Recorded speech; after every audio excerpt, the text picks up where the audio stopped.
Hey, what's up? It's Friday. Today turned into a one-taker. Did not mean for that. It has been a ridiculous day. I have now worked for 14 hours today on a Friday. Does not sit well with me, but productivity is productivity. Take a look. Take a listen.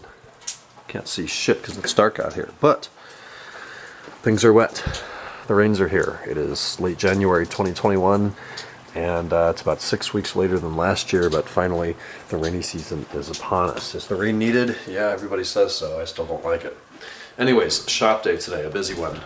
Paul came by. Paul bought our 2000 M5, the titanium silver car with the full leather Silverstone interior, just about 12 months ago. And he reached out to me a few days ago and said, hey, it's been 12 months.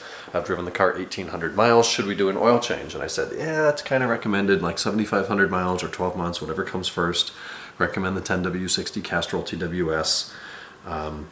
You know, my recommendation is do it. He said, great, can you do it tomorrow? I said, yes. So we did that today. Filter looked clean, everything looks fine. The car's in great shape underneath, everything's dry. So we just did an oil change and filter in there. The only thing that is pending on that car from like a code standpoint is the LWR, so the headlight vertical aim module, has a code for the front headlight level sensor. That is an active code, and I did a visual inspection on the sensor as well as the linkage.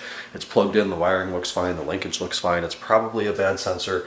He has not noticed poorly aimed lights at night, so let sleeping dogs lie.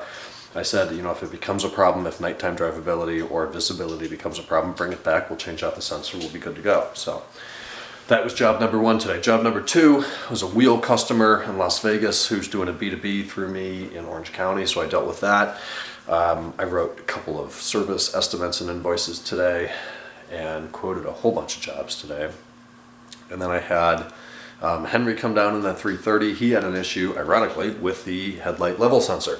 He had bad linkage, sent me pictures of it. So I ordered new linkage and new hardware, tried to install that, wouldn't work because the bracket's bent. The linkage failed because something hit that arm or that bracket and pushed it way up into the chassis. So we took off the bracket, put it in the vise and hammered it straight again and put a pry bar in there in the chassis and tried to straighten things out. We did get it back together. Had to pull out the front passenger headlight, real pain in the ass. I had an E46 for like 4 years and I never took the headlights out. And you know, it's held in with 4/8, which wasn't too bad. Somebody installed aftermarket Xenon D2S low beam bulbs. So the aftermarket bulb was like a fraction of a millimeter too thick for the little cap that goes on and clicks into place to hold it in. The bulb was too thick for the cap to click into place. So I had to take a file to it and file down, of course made in China, BS, file down a fraction of a millimeter around the perimeter of the light. Then it fit, then the thing clicked into place, so we got that fixed. Took some time this afternoon.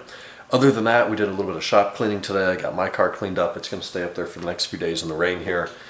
Came back here, had Nutty Barrel for dinner, and we're wrapping things up, getting to bed. Tomorrow's a Saturday. It's going to rain again tomorrow, so we're going up to the shop. We're helping a customer swap out a muffler delete exhaust back to a factory stock exhaust to help pass some local emission standard regulations. So with that, I'm going to go sleep, get to bed. We'll talk to you guys tomorrow on Saturday. Good night.